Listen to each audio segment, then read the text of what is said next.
I'll mention it again. Let me get my drink because it's spring, so my allergies are especially kicked up.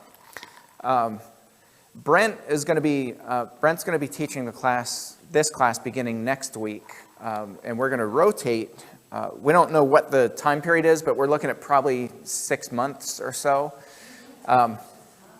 Yep, half a year. 6 years. Not 6 months, 6 years. Sorry, I messed up. No, I'm just kidding. We're gonna swap out. He's gonna do a study for a few weeks, and then he's gonna go into Job, which I think is a pretty relevant topic given all the heartache that's going on around the world right now.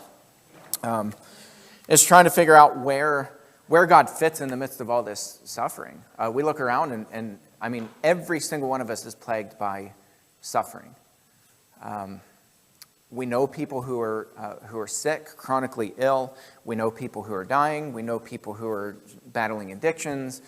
All of us know people and feel that weight. I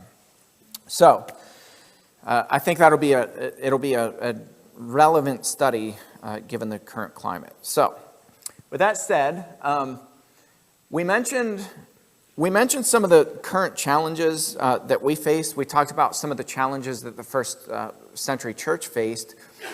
And I think their challenges were definitely heavier than ours in a lot of ways. The church faced incredible challenges. Persecution, death, illnesses, brand new church, growing pains. We listed all kinds of issues that the first century church faced. So I talked about some of the current challenges or the pain points that we face right now, and you guys kind of came up with this list. I'm going to just blow through it really quickly. But a lack of answers right now. I mean, there are just so many unknowns. We have no idea what even the rest of this year is going to hold for us. When are we going to come out of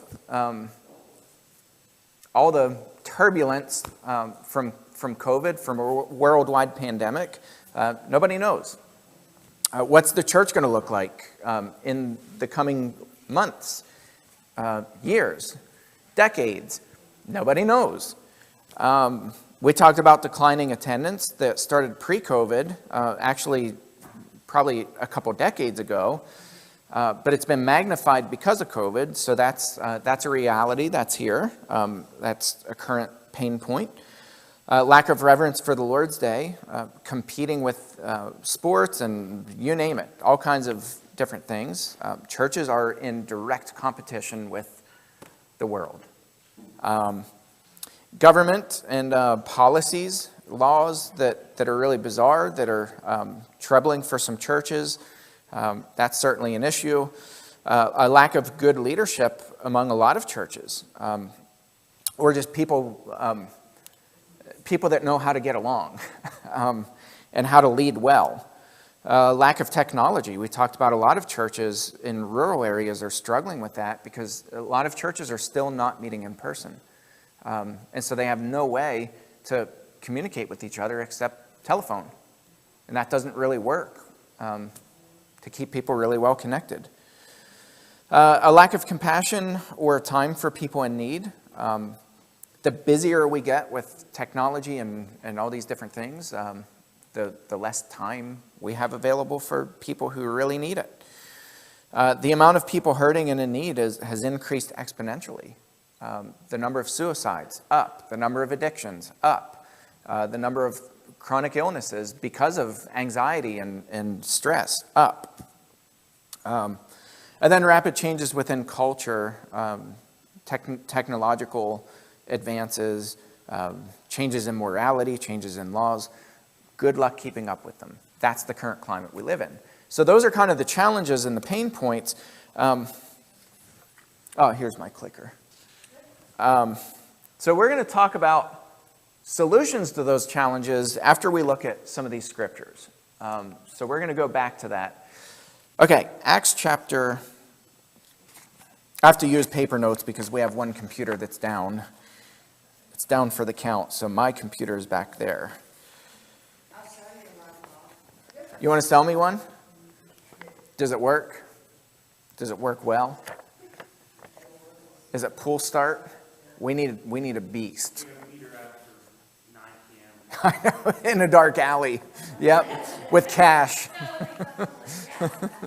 She'll be the one wearing a mask, like a mask, not a mask. Isn't that weird? I said it the other day. Betty and I walked into a bank, and I said it's weird that you're actually encouraged to walk in looking like a robber. Like they have a big note on the door: you may not enter unless you're dressed like a robber. And I'm like, we live in really interesting times. That's true, yep. You know, her picture was posted all over the bank when I went in there. It said wanted. I wasn't sure what she was wanted for. I was like, she must volunteer here a lot. And they know you. Okay, so Acts chapter 17, verses 1 through 9. Paul and Silas in Thessalonica. When they had passed through Amphipolis, Apollonia, they came to Thessalonica, where there was a synagogue of the Jews. And Paul went in, as was his custom, and on 3 Sabbath days he reasoned with them from the Scriptures, explaining and proving that it was necessary for the Christ to suffer and to rise from the dead, and saying, "This Jesus, whom I proclaim to you, is the Christ." And some of them were persuaded and joined Paul and Silas, as did a great many of the devout Greeks, and not a few of the leading women. But the Jews were jealous. And taking some wicked men of the rabble, they formed a mob. They set the city in an uproar and attacked the house of Jason, seeking to bring them out to the crowd. Make sure that advances. Nope. Okay, Dave, I need you to advance it because my clicker's not working. Oh.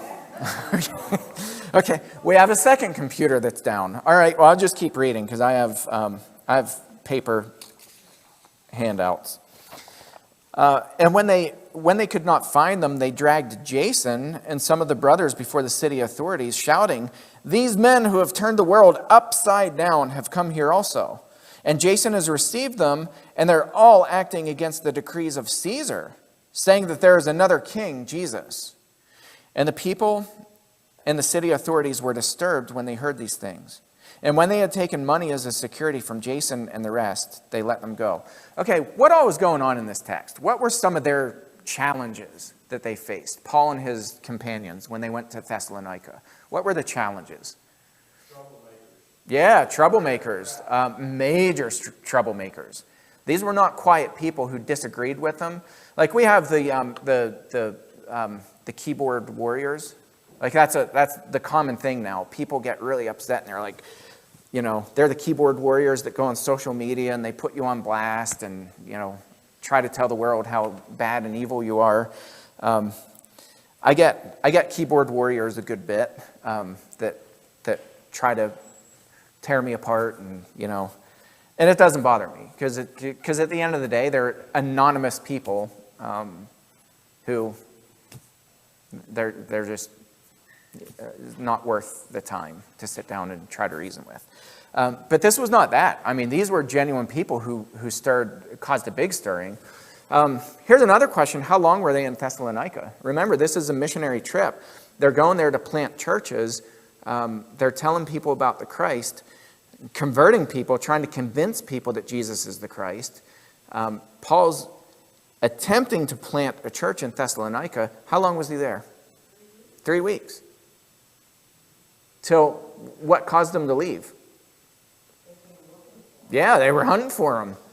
They were forcibly entering into Jason's house looking for him, arrested Jason and the rest of the people that were at his house, and fined them big time. And what was the charge?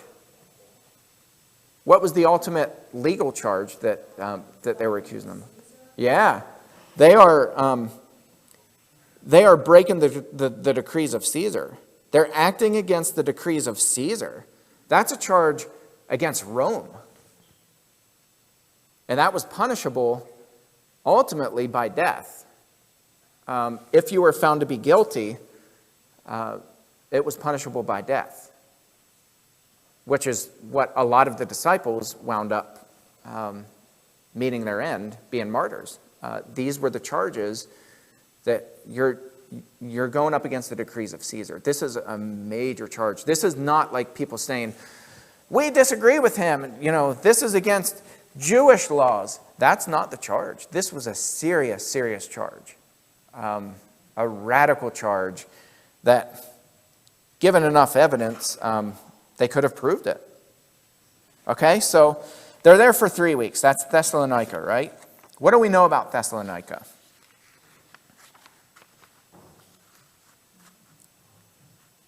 What do you know in the Bible? Where the Thessalonians live? Yeah, right. We have 2 letters to the Thessalonica church, the church in Thessalonia. 1st and 2nd Thessalonians. Which means what? Doesn't imply it. It means what happened? Church was planted there. Right? There was a church in Thessalonica. Paul was there 3 weeks until he was forcibly moved out. Do you think that was good quality preaching where Paul's having all these meaningful conversations with people and they're sitting down in the ease of the campfire and they're really talking about the scriptures and poring over them? Do you think it was like that, or do you think it was a little bit stressful of a trip in Thessalonica? Yeah, it was rushed. Paul was in hiding. He was on the move. This was a wild church planting mission. Paul lands there for 3 weeks, is forced out, and we know that there's a significant church. I'm going to look at, see if this is, yeah, it's working now. Woohoo! All right, Acts chapter 20. After the uproar ceased, Paul sent for the disciples, and after encouraging them, he said farewell and departed for Macedonia. When he had gone through those regions and had given them much encouragement, he came to Greece. There he spent 3 months, and when a plot was made against him by the Jews, as he was about to set sail for Syria, he decided to return through Macedonia. Remember the Macedonian call? Paul sees this vision. There's somebody begging, come over to Macedonia. Goes to Macedonia, lands in Philippi, and what happens in Philippi? He's arrested. Him and Silas are beaten, they're flogged, and put in prison. That was when they were singing hymns in the middle of the night, and the jailer ended up being converted. That was the very first thing that happened after this Macedonian call. They're beaten to a bloody pulp and put in prison. So Paul still goes throughout Macedonia on that first trip through Macedonia. Now he's circling back through Macedonia, and he's encouraging the Christians who are there. And he's getting chased the whole way through. Verse 4, Sopater the Berean, son of Pyrrhus, accompanied him. And of the Thessalonians, Aristarchus and Secundus, and Gaius of Derbe, and Timothy, and the Asians, Tychius and Trophimus. Let me stop for a second. Let me pause here for a second. Who are these guys? Do these names ring a bell? Do you read these names and you're like, wow, these guys were significant shakers of the church? No, we've never heard of them before, except for Timothy. We've never even heard of these guys.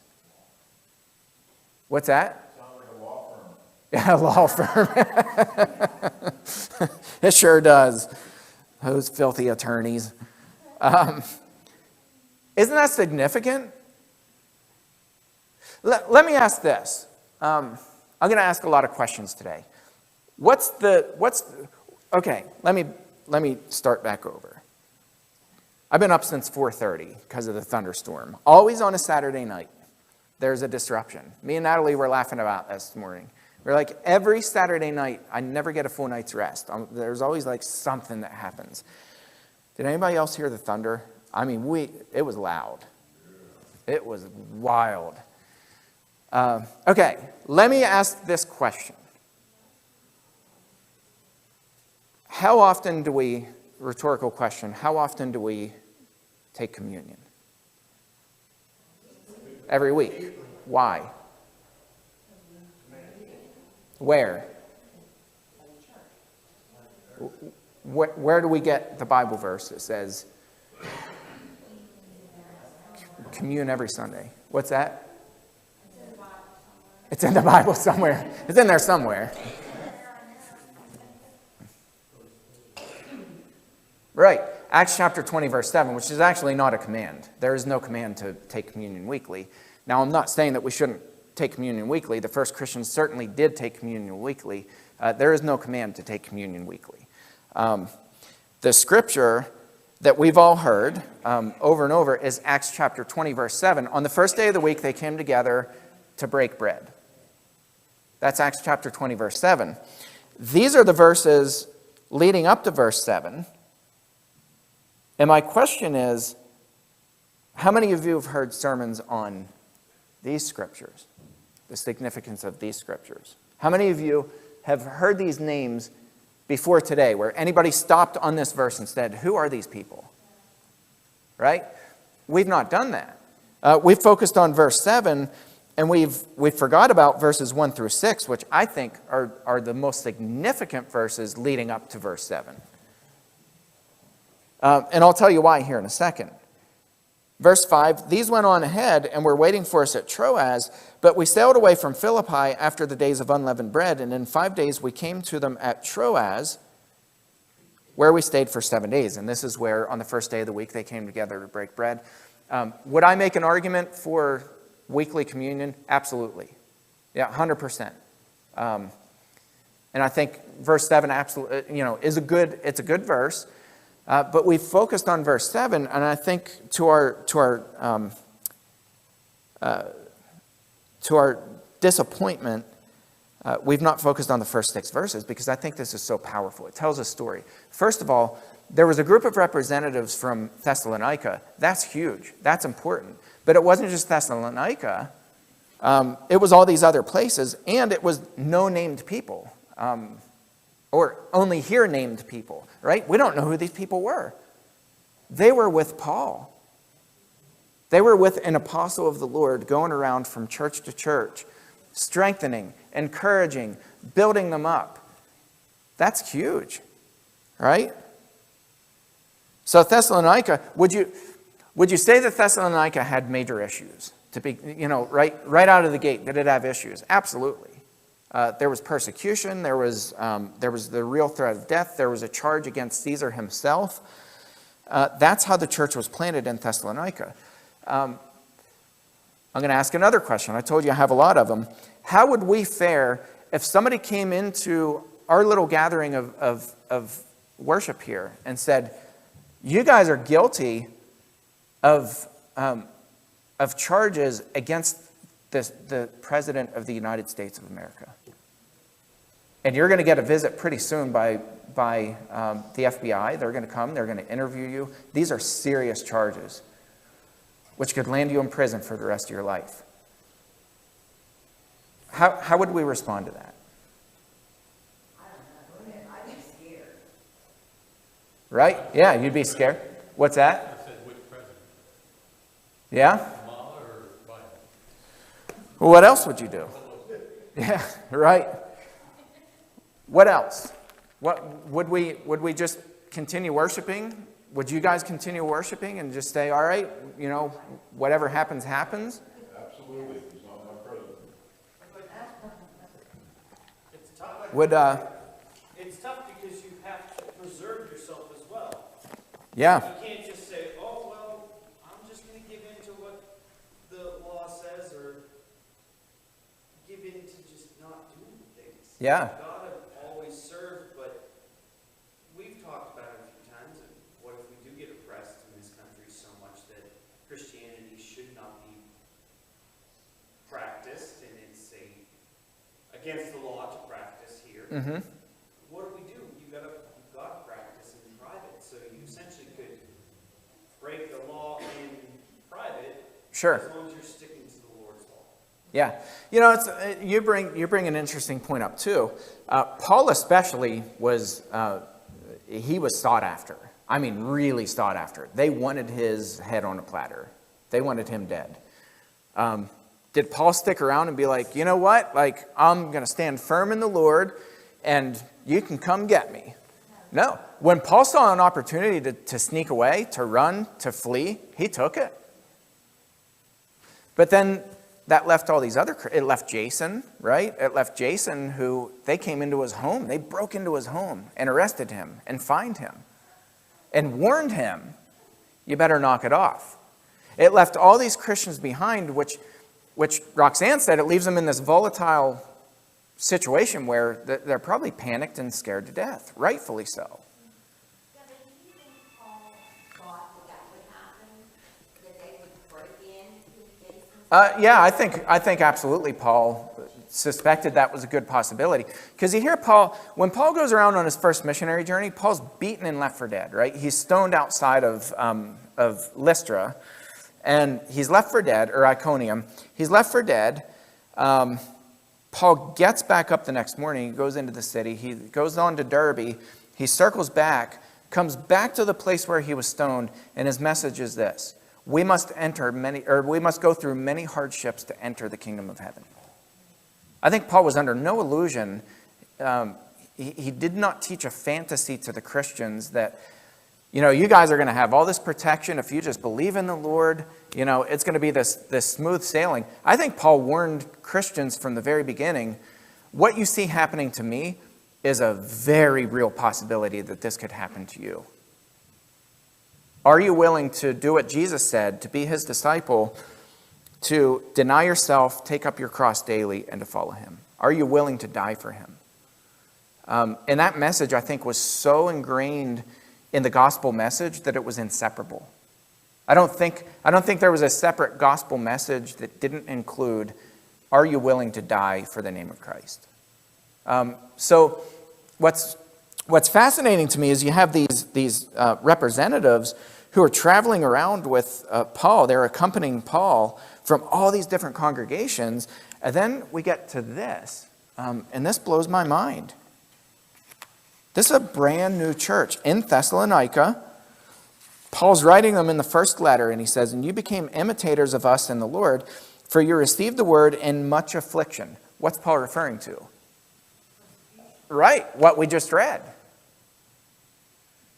And then I underline this because I think it's incredibly significant, with the joy of the Holy Spirit. So that you became an example to all the believers of Macedonia and in Achaia. For not only has the word of the Lord sounded forth from you in Macedonia and Achaia, but your faith in God has gone forth everywhere, so that we need not say anything. So again, let's back up here to this. Some of the solutions. What were the solutions to their problems that they faced in Thessalonica? How did the church go from, there's a missionary who comes in for 3 weeks before he's forcibly chased out with pitchforks and swords, threatened that he's going against Caesar himself. He's going to be arrested. He's going to be put in prison. Jason's doors kicked in. They come into the house. They arrest him. They fine him and a bunch of other people. They release him with a strong warning. How did the church go from that pain point to it's the church that became the leading church in this whole region, this massive geographical region? Paul says, you guys have taught everybody about Christ so much so that we don't even need to say anything. Well, let me translate that a different way. You guys worked us out of a job in this massive geographical footprint. Because they went out and taught. Yeah. They kept meeting. Yeah. Not publicly, like Matt said, but they still did go and teach. Yeah. So let me ask this question too. I'm going to keep asking them. Given these current challenges that we face, do you look at this list and you're like, oh, we're doomed. We may as well throw in the towel now. Or do you look at this and say, man, what an opportunity What an opportunity to let the word of the Lord well up inside of us and to go out and to do what the Thessalonian church did. A brand new church. This was not an established church. This was not a church that had been around and proven themselves for generations. And, grandpa's grandma from 7 generations back passed on the faith, and, they were faithful to the very end. That was not this church. This was a brand new church that was birthed in the middle of persecution. And the missionaries who planted the church, or tried to plant the church, I don't even know that Paul planted a church here. I wouldn't even be comfortable saying that Paul planted a church here. He planted some seeds, but I don't think Paul planted a church. I think 3 weeks, Paul was chased out. Paul barely got enough time to preach to a handful of people before he was chased out. That became the leading church in this area of evangelism. It was like the evangelistic hub, where if somebody in all of Asia, where all did he say? Macedonia, Achaia, and everywhere beyond. He says it went forth everywhere. If you're within this massive circle, geographic circle, if you would have said, you guys know about the Thessalonians? What do you think the answer would be? Oh, let me tell you about the Thessalonians. I know, we met so-and-so, and we met so-and-so, and this person came down, and man, that church is thriving. They were well known throughout this region. So I look at these challenges, and the American in me gets deflated. The American in me says, man, look at the church, look at the statistics, the church is in decline, people, churches are closing the door. That's kind of the American way, right? But the spiritual side of me says, these challenges present an incredible opportunity to tell people about Jesus. So what are some of the solutions? Practical things. I'm not asking for hypotheticals here. What are some very practical things that we, the Somerset Church of Christ, can be doing right now, given all of these pain points, all of these challenges that we face? What can we be doing? What do we need to be doing? Yeah, have prayer. Fascinatingly, when Peter had his miraculous escape from jail, he showed up, he knocks on the door, there's a servant girl named Rhoda who answers the door. He identifies himself, and she slams the door in his face. Because she was so excited, and she thought it was the ghost of Peter. She didn't believe that it was really Peter. And then, he knocks again, the door opens up. What does he find the group of Christians, men and women, doing inside? Were they having a Bible study? Were they sitting around, eating dinner together? What were they doing? They were praying. Specifically, they were praying for Peter. So imagine their surprise when he knocks on the door and says, "Here I am." Yeah, prayer. Today's sermon is, do we really believe that God's going to answer our prayer? Right? What specifically should we be praying about as part of our solution to all these problems?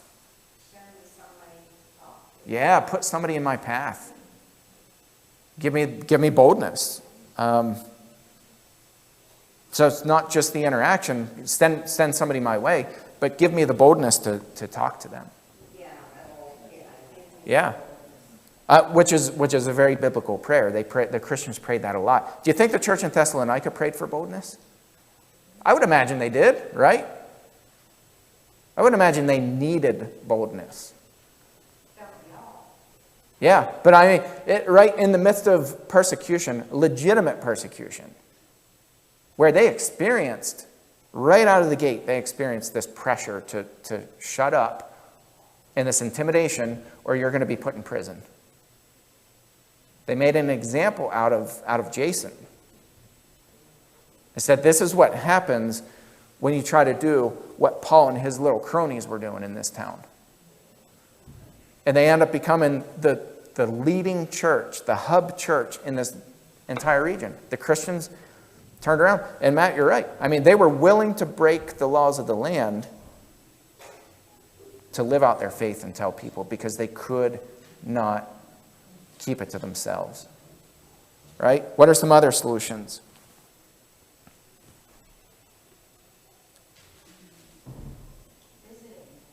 Yeah, actually taking time with people, to visit with people. I don't think, I don't think, I'm kind of being ridiculous. I know the church in Thessalonica didn't function as an invitation-only church. Like, hey, we're going to invite people, we're going to hand out, pamphlets in town and invite people to worship with us. How do we know that? Because everybody in this massive region knew who they were. They had talked to them. They had been taught by them. The Thessalonians were going out. They were taking the time to sit with people and to meet with people and to talk to people and to teach people. What else? What are some other solutions? To help people who really have a need. Yeah, helping people in need. It's the very mission of Jesus. What's that? Yeah. And actually doing it.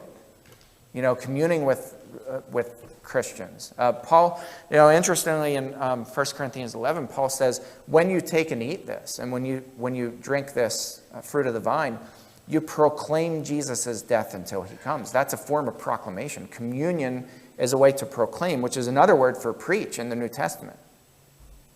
You're preaching Jesus and his death until he comes. Do we view that as a preaching time? We're proclaiming Christ to the lost until he comes again. Yeah, communion's huge, very important, very significant. What else? Balance.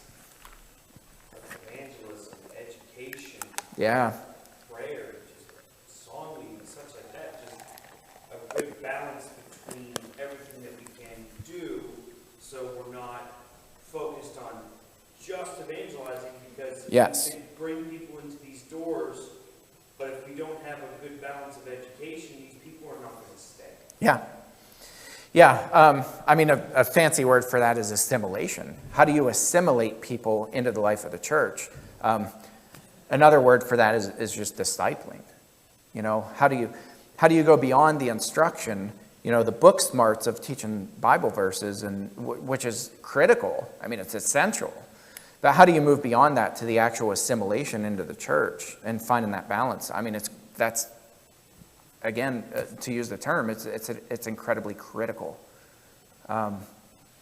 We have to assimilate people into the body of believers. And so I think that's why Paul spends so much ink saying, Paul and Peter, who ironically was guilty of this, but they write about not excluding people. Don't treat people differently based on how they dressed, based on how much money they have, based on all these different things. Don't treat people differently in the church. Why? Because you'll never assimilate them. People will never feel welcome in part of the body if they're made to feel unwelcome. Balance is really important. Probably have time for one more. We're pushing the clock a little bit here. I feel like you have to ask the question in a way, because some of these, are they really a problem, that we see as a problem now, or is it really actually a problem? It's That's a good point, yeah. historical context, some of the things that we say are a problem, are they really a problem? Right. Yeah, it's interesting, yeah. Ask those questions, where does it all land? Yeah, and what's fascinating about that, and I agree wholeheartedly, the only way we're going to find that out is by actually spending time with people and seeing, what's on your heart. Because I think you're right. I think a lot of times as Christians, we assume that my issue is other people's issue, and maybe it's not. Or our church's issue is another church's issue. Maybe it's not. So, within your community specifically, And I don't think we experience this a lot in Somerset County. We're like 98% white. We're all agricultural. We all kind of speak the same language, have the same accent. We all go down to join Eagle, Millions talk about we all speak each other's language, but in these cities and throughout the New Testament, and even metropolitan areas today, you have radically different cultures within one city. So, what's my white middle-class agricultural issue may not be my black brother or sister's issue that's living in extreme poverty and oppression of all kinds. There are different cultural issues, and we have to be willing to listen to people and not just project onto them and say, well, here's what your issues are, and here's how we're going to come in and we're going to sweep in and kind of take care of you. I've heard this a lot from people where they get annoyed by Christians and they say, we were struggling to get along, and then you came along and treated us like a project. And people can feel that when you go in, and Christians don't mean to do that. We go in and we think, setting up a food bank in the middle of this neighborhood is a good idea, but without talking to the people first and seeing what they actually need, to them it can feel like you're treating them like a service project. And they know that, they feel that. So, yeah, that's essential. Yeah, patience. Incredible patience. Yeah.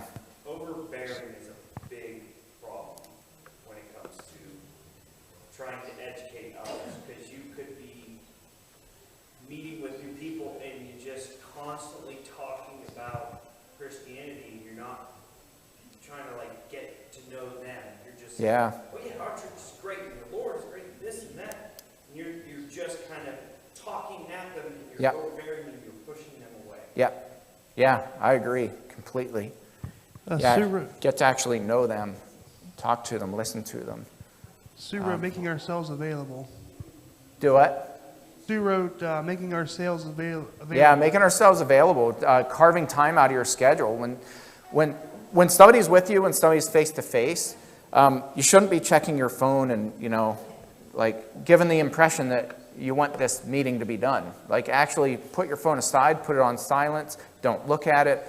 Make that person feel like their time is actually worthy, that their lives are actually worthy. All right, these are incredible. These are really good, and I'm super encouraged. I think we have no reason to throw our hands up in discouragement. I think as we read the Bible, they faced tremendous challenges, and they soared. They exceeded. They excelled. They did really well by the power of God and the Holy Spirit. All right, we're going to pause here, and we'll pick back up in about